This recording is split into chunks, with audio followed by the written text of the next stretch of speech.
Katatanggap mo lang ng sahod. Ang saya mo. May konting relief. Sa wakas, may laman na ulit ang wallet. Pero pagkalipas ng ilang araw, hindi mo na alam kung saan napunta lahat. Tumingin ka sa balance mo sa GCash, sa bank app, at ang tanong mo sa sarili, bakit parang laging kulang? Ang sagot, kapatid, ay simple pero masakit. Hindi ka mahirap, magastos ka lang. Sa video na ito, pag-uusapan natin ang mga maliliit na ugaling unti-unting kumakain ng kinikita mo, pati ang mga psikolohikal na dahilan kung bakit kahit tumataas ang income mo, bumababa pa rin ang peace of mind mo. Kaya tapusin mo ang video na ito.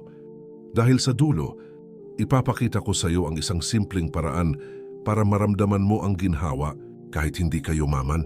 Welcome sa ating channel kung saan natututunan nating pagtagumpayan ang buhay ng may disiplina, kapayapaan at pananampalataya. Bago tayo magsimula, kunting pabor lang. Inaanyayahan kita mag-subscribe at i-click mo na rin ang notification bell. Dahil dito, hindi lang tayo nag-aaral kung paano kumita. Pinag-aaralan natin kung paano maging payapa, kahit may pera o wala. Maraming salamat. Marami sa atin hindi kulang sa pera, kundi kulang lang sa disiplina. Kulang sa pag-intindi kung ano ba talaga ang halaga ng bawat piso. Ginagamit natin ang pera hindi para mabuhay, kundi para maparamdam sa sarili na may halaga tayo. Ang pera mo hindi nawawala, ikaw ang nagpapawala. At ang dahilan? Emosyon. Kapag malungkot ka, gusto mong bumili. Kapag masaya ka, gusto mo pa ring bumili.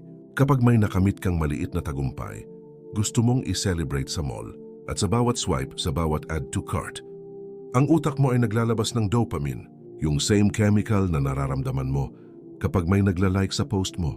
Ayon sa mga psychologist, ang utak natin ay laging naghahanap ng instant reward. Ang tawag dito dopamine loop. Ginagawa nitong parang therapy ang paggastos. Pero sa katotohanan, hindi ka nito tinutulungan. Inaantok lang nito ang konsensya mo.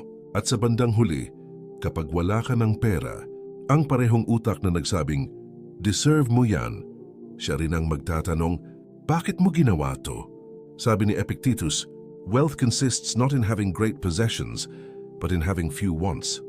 Hindi sa dami ng meron ka, kundi sa konti ng kailangan mo. Pero sa panahon ngayon parang baliktad. Mas maraming gusto, mas masaya daw. Mas maganda ang phone, mas mataas ang self-worth. Mas malaki ang sweldo, mas malaki rin ang gastos. Ang tawag diyan, illusion of progress. Pero tanungin mo ang sarili mo, ako ba ang may hawak ng pera? O pera na ang may hawak sa akin? Kasi kung pera na ang nagdidikta ng emosyon mo, kapag wala ka nito, parang nawawala ka na rin. At yan ang pinakamalaking trap sa modern world. Ang paniwala na ang halaga mo ay nakabase sa laman ng wallet mo. Sabi ng Panginoon, and do not spend wastefully. Indeed, the wasteful are brothers of the devils. Mabigat pakinggan pero malinaw. Ang pagiging magastos ay hindi lang problema sa pera, problema ito ng puso. Kasi sa bawat sobrang gastos, may kaunting kayabangan, may kaunting takot na baka hindi sapat ang simple. At doon nawawala ang kapayapaan. Stoic lens. Ang Stoicism ay nagtuturo ng temperance, ang kakayahang pigilan ang sarili kahit kaya mong gawin. Ibig sabihin, hindi mo kailangang bilhin ang lahat ng gusto mo para maramdaman mong may kontrol ka sa buhay mo. Kasi minsan, ang tunay na kontrol ay nasa kakayahang tumanggi. Sa mga susunod na minuto, pag-uusapan natin kung bakit kahit may pera ka, laging pakiramdam mo ay kulang at paano mo mababago ang cycle na yan. Hindi lang para yumaman, kundi para magkaroon ng kapayapaan. Pero bago yan, isipin mo muna ito. Tuwing malungkot ka, ano ang una mong ginagawa? Nagdadasal o nag-a-add to cart? Alam mo ba kung bakit parang ang sarap sa pakiramdam kapag bumibili ka ng gusto mo? Sa utak natin, merong tinatawag na reward system. Yung bahagi ng brain na naglalabas ng dopamine, ang chemical na nagpapasaya sa atin. Kapag nag-add to cart ka, nag-checkout o kahit nag-scroll lang sa online shop, nag-a-activate yung system na yan, kaya kahit wala ka pa talagang nabibili. Nararamdaman mo na agad yung rush, yung kilig, yung excitement. At yan ang dahilan kung bakit napakadaling maging emosyonal sa pera. Ang problema, habang nasasanay kang hanapin ang saya sa pagbili, hindi mo na napapansin na dahan-dahan kang nagiging addicted sa dopamine, hindi sa disiplina. Sabi nga ng mga Stoic, Ang kasiyahan na nakabatay sa labas ng sarili ay pansamantala, kaya't magdadala rin ito ng sakit kapag nawala. Ibig sabihin, kung ang kaligayahan mo ay nakasalalay sa bagay na binili mo, mawawala rin ang kasiyahan mo sa sandaling mapagod o maluma yon. Kapag malungkot tayo, stressed o may problema, madalas nating sinasabi, shopping muna ako para gumaan ang loob ko. Ang tawag diyan ng psychology ay retail therapy. Isang paraan ng pagtakbo mula sa problema sa pamamagitan ng pagbili ng panandaliang saya. Pero tulad ng anumang therapy na hindi ugat ang tinatamaan, pansamantala lang ang ginhawa. Kasi pagkatapos mong gumastos, babalik din yung stress. Mas malakas pa dahil may guilt at kulang na budget. Para kang umiinom ng gamot sa sakit ng ulo, pero ang totoo, kulang ka lang sa tulog. Ganon din sa pera, ginagamit natin ang gastos para pagtakpan ang mga emosyon na dapat nating harapin. Sa Stoic perspective, ang tunay na kaginhawaan ay nanggagaling sa pagkontrol sa sarili, hindi sa pagtakbo mula sa sarili. Isa pa sa mga dahilan kung bakit tayo magastos ay ang takot na mahuli sa uso. Lahat may ganitong phone, ako na lang ang wala. Siya may bagong sapatos, ako dapat din. Yan ang tinatawag na fear of missing out o FOMO. Ang nakakatawa, minsan hindi naman talaga natin gusto ang isang bagay, gusto lang nating maramdaman na kabilang tayo. Sa social psychology, ito ay isang uri ng social comparison trap. Mas tinitingnan natin ang buhay ng iba kaysa sa direksyon ng sarili nating buhay. Pero ang sabi ng mga Stoic, ang taong marunong makontento, hindi kailanman nahuhuli. Kasi kapag payapa ka sa kung anong meron ka, hindi ka natatakot maiwan kasi alam mong nasa tamang lugar ka. Kung tutuusin, ang kontrol sa sarili ay parang kalayaan na hindi kayang bilhin. Ang tao na may disiplina, hindi kailangan ng malaking kita para maramdaman ang kasaganaan. Pero ang taong walang kontrol, kahit gaano kalaki ang income, laging kulang. Kaya sabi ng Stoic philosopher na si Epictetus, walang mas dakilang kayamanan kaysa sa kakayahang hindi mo gustuhin ang wala sa iyo. Ibig sabihin, kapag natutunan mong tanggapin na hindi mo kailangang makuha lahat, doon mo mararamdaman ang totoong kalayaan. Ang pera ay hindi dapat pang-kontrol sa atin, kundi instrumento ng mas maayos, mas makabuluhang buhay. Bago tayo magtapos sa segment na to, isipin mo muna ito. Tuwing malungkot ka, ano ang una mong ginagawa? Nagdadasal o nag-a-add to cart? Kasi sa simpleng tanong na yan, makikita mo kung sino talaga ang mas may control. Ikaw ba ang may hawak sa pera mo? O pera na ang may hawak sa'yo? Sa susunod na segment, pag-uusapan natin kung paano baguhin ang mindset mo sa pera gamit ang mga prinsipyong ginamit ng mga Stoic at mga matagumpay na tao na nanatiling simple kahit mayaman. Bakit nga ba kahit may trabaho na, may overtime pa at minsan may sideline din, parang lagi pa rin kapos? Parang dumadaan lang sa kamay natin ang pera. Minsan dumadaan nga lang sa GCash. Ang totoo, hindi problema ang kakulangan ng income sa karamihan, kundi ang lifestyle inflation. Ito yung tahimik pero malupit na kalaban ng pag-asenso. Habang tumataas ang kita, tumataas din ang gastos. Parang may kasunduan sa isip natin na deserve ko to kasi pinaghirapan ko naman. Pero doon tayo nadadapa. Dahil hindi lahat ng deserve ay dapat gastusan. Minsan, yung tinatawag nating reward ay nagiging dahilan kung bakit di natin maramdaman ang tunay na reward, ang kapayapaan sa buhay, the illusion of progress. Sa panlabas, parang umaangat ka, bagong phone, bagong sapatos, upgraded lifestyle. Pero kung susuriin mo sa loob, wala pa ring pagbabago sa financial state. Kumikita nga pero walang natitira. Ito ang tinatawag na illusion of progress. Akala mo umuunlad ka kasi may mga bagong bagay kang nabibili. Pero sa katotohanan, umiikot ka lang sa parehong cycle. Kung iisipin mo, mas nakakatakot yung pakiramdam na akala mo umaangat ka kasi hindi mo alam na unti-unti ka palang bumabalik sa simula. Psychology behind it. Ang utak natin ay wired para sa instant gratification. Mas gusto nating maramdaman agad ang reward kaysa maghintay ng pangmatagalang resulta. Sa bawat sweldo, gusto nating maramdaman na sulit ang pagod. Kaya bumibili tayo, hindi dahil kailangan, kundi dahil gusto nating maramdaman na may napapala tayo. Pero sabi ng mga Stoic, ang tunay na kalayaan ay hindi sa pagkuha ng gusto mo, kundi sa kakayahang huwag kang alipinin ng gusto mo. Kapag ang bawat saya mo ay nakadepende sa kung anong nabili mo, Hindi mo pag-aari ang mga bagay na yan. Sila ang nagmamay-ari sa'yo. Mindset difference, poor versus disciplined. Ang poor mindset ay laging naghahanap ng kasiyahan sa labas, sa mga bagay, sa validation, sa comparison, samantalang ang disciplined mindset, marunong maghintay. Hindi niya tinitingnan ang pera bilang pampaganda ng imahe, kundi bilang kasangkapan sa kalayaan. Ang mahirap, marami sa atin gusto ng resulta ng mayaman, pero lifestyle ng mahirap pa rin ang sinusunod. Spending to impress instead of saving to progress. Ang Stoic ay nagtuturo ng detachment, hindi para maging kuripot o malamig, kundi para magkaroon ka ng kapangyarihang piliin kung ano lang talaga ang mahalaga. Kung may disiplina ka sa paggamit ng pera, may disiplina ka rin sa paggamit ng oras, emosyon at buhay. Real life example, isang lalaking si Marco, nagsimula siyang empleyado na may 15,000 sahod. Simple ang buhay, masaya kahit simpleng kape lang tuwing umaga. Pagkatapos ng 5 taon, naging 45,000 na ang sweldo. Pero bakit parang mas kapos pa siya ngayon? Mas marami na kasi siyang gastos. Mas malaking kuryente, mas mahal na damit, mas mamahaling kape. At sa tuwing tumataas ang sahod, tumataas din ang standard ng gusto niya. Hindi niya napansin na hindi income ang problema niya, kundi ugali sa pera. Ang tunay na yaman ay hindi sa dami ng kinikita, kundi sa kakayahang hindi magpadala sa bawat tukso ng paglabas ng pera. Tanungin mo ang sarili, kapag tumaas ang kita ko, mas pinapaganda ko lang ba ang gastos ko? Kapag may sobra ako, iniipon ko ba? O hinahanap ko lang kung saan ko ito pwedeng gastusin? Ang kalayaan ay hindi darating kapag marami ka ng pera. Darating yan kapag marunong ka ng magsabing, sapat na. At yan ang ugat kung bakit karamihan ay laging walang natitira. Hindi dahil kulang tayo sa pera, kundi kulang tayo sa disiplina at direksyon. Ang tanong, bakit kahit may pera, may mga taong hindi pa rin payapa? Ang sagot ay nasa 2 salitang bihira nating pag-usapan, disiplina at kasiyahan sa kung anong mayroon.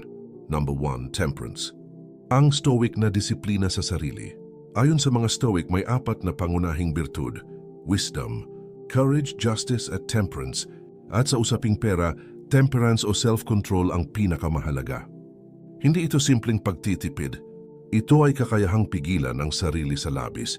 Sabi nga ni Epictetus, no man is free who is not master of himself. Ibig sabihin, kahit gaano karaming pera meron ka, kung hindi mo kaya kontrolin ang sarili mong pagnanasa, isa ka pa ring alipin ng gusto, ng comparison, ng ego. Kapag nakikita mo ang mga bagong gamit, bagong phone, bagong kotse, at napipilitan kang sabayan, kahit hindi mo naman kailangan, doon mo makikita kung gaano ka kalaya o gaano ka nakaalipin sa opinyon ng iba. Ang Stoicism ay nagtuturo na ang tunay na kalayaan ay hindi sa kung gaano karami ang nasa iyo, kundi sa kung gaano ka kontento sa kaunti. Number 2, minimalism. Living below your means. Isa ito sa mga pinakamatalinong prinsipyo, mabuhay ng mas mababa kaysa sa kinikita mo. Hindi dahil sa takot gumastos, kundi dahil sa respeto sa sarili mong kinabukasan. Ang mga taong may disiplina sa paggastos ay hindi kinakabahan. Tuwing may emergency, hindi natatakot sa bukas at hindi naiinggit sa iba kasi alam nilang sila ang may kontrol, hindi ang pera. Ang minimalist mindset ay hindi nangangahulugang hindi ka pwedeng mag-enjoy. Ang ibig sabihin lang nito, marunong kang pumili. Hindi lahat ng gusto mo ay kailangan mong bilhin at hindi lahat ng uso ay kailangang sundan. Minsan, ang hindi pagbili ay mas malakas na anyo ng tagumpay kaysa sa pagbili ng bagay na magpapakita lang na may kaya ka. Ang konsepto ng o-blessing, kung titingnan natin mula sa pananaw ng pananampalataya, may isang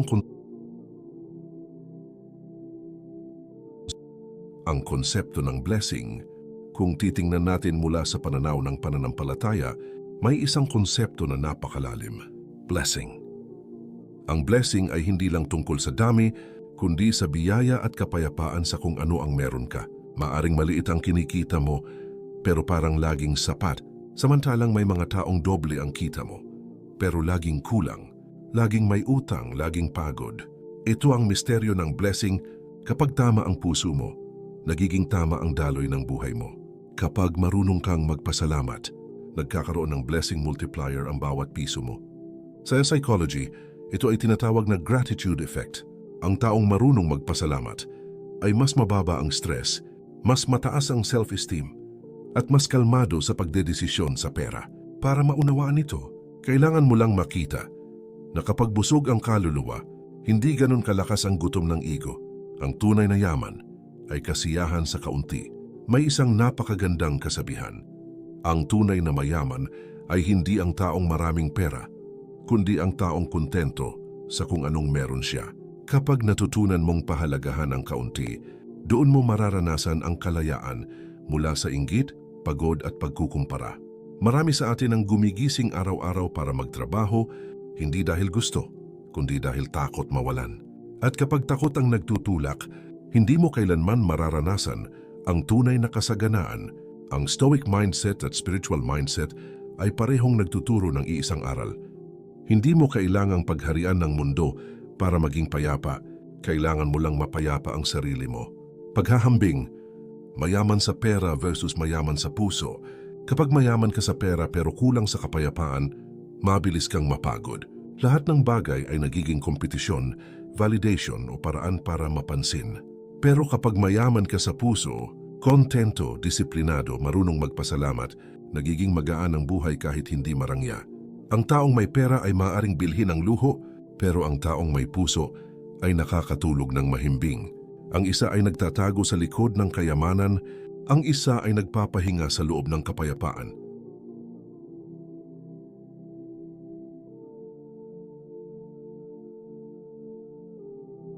Narito ang 5 konkretong hakbang para mailapat ang stoic at spiritual principles sa tunay na buhay.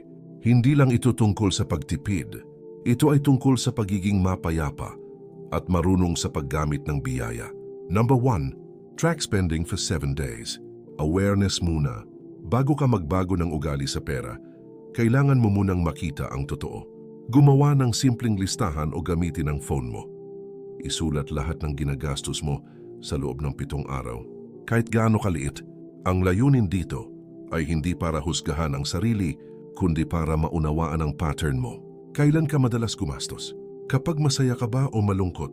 Kapag may stress o kapag may sale? Kasi minsan, hindi pera ang problema, emosyon ang ugat. Sabi ng mga Stoic, the beginning of wisdom is the examination of oneself. At kapag natutunan mong obserbahan ng sarili mo, nagkakaroon ka ng kapangyarihang baguhin ang mga desisyon mo. Number 2, classify wants versus needs. At wang isa sa mga pinaka-practical pero pinakamahirap gawin. Marami sa atin ang marunong magtrabaho para kumita pero hindi marunong magdesisyon kung alin ang kailangan at alin ang gusto. Yung needs ay mga bagay na kailangan mo para mabuhay at magpatuloy. Pagkain, bahay, kalusugan, edukasyon. Ang wants ay mga bagay na nagpapasaya pero hindi naman kailangang bilhin agad. Hindi ibig sabihin na mali ang wants. Ang ibig sabihin lang, dapat alam mo kung kailan sapat na.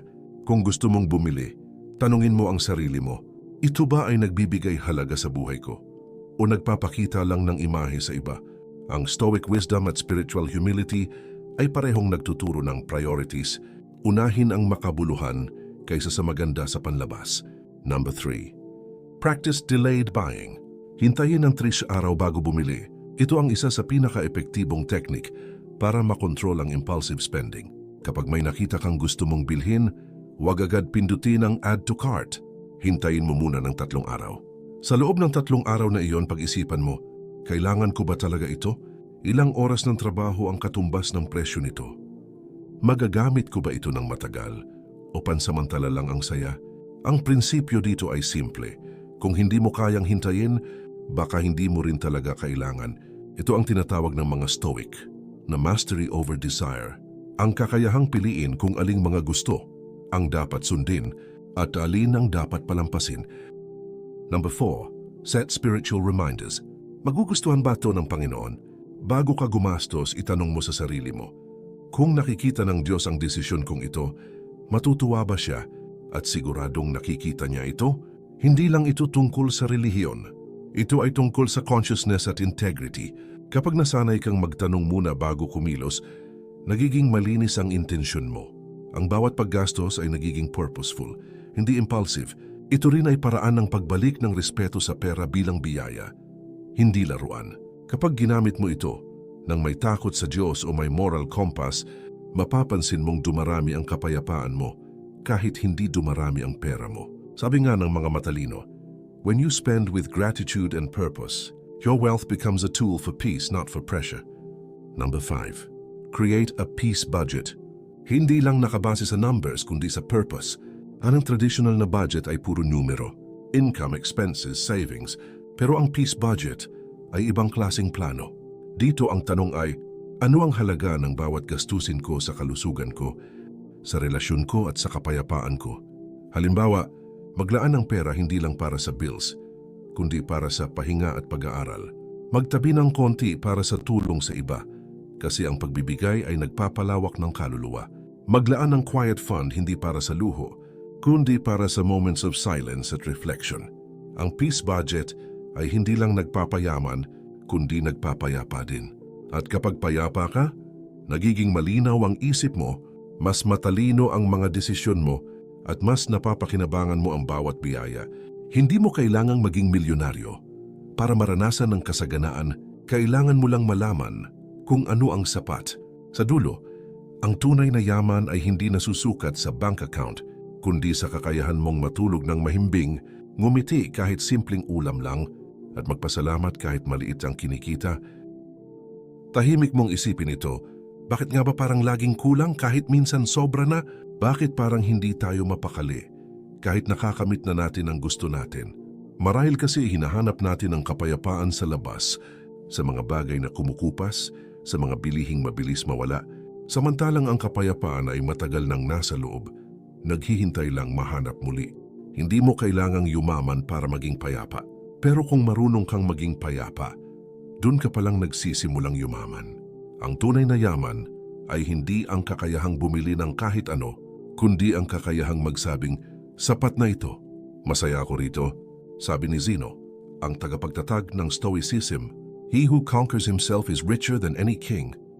At ito ang buod ng lahat ng pinag-usapan natin. Ang pinakamahirap na labanan ay hindi sa merkado, kundi sa loob, sa pagitan ng gusto at kailangan, ng inggit at pasasalamat, ng pagkahumaling at pagkakontento. Kapag natalo mo na yan, wala nang kayang magnakaw ng kapayapaan mo. Kaya bago mo isara ang video na ito, huminga ka muna ng malalim. Tingnan mo ang paligid mo. Lahat ng mayroon ka ngayon ay minsang ipinagdasal mo noon. At kung kaya mong pahalagahan yan, ibig sabihin, mayaman ka na sa paraan na hindi mabibilang ng pera. Ngayon alam mo na kung paano ito ilalapat sa buhay mo. Huwag mo lang pakinggan, gawin mo.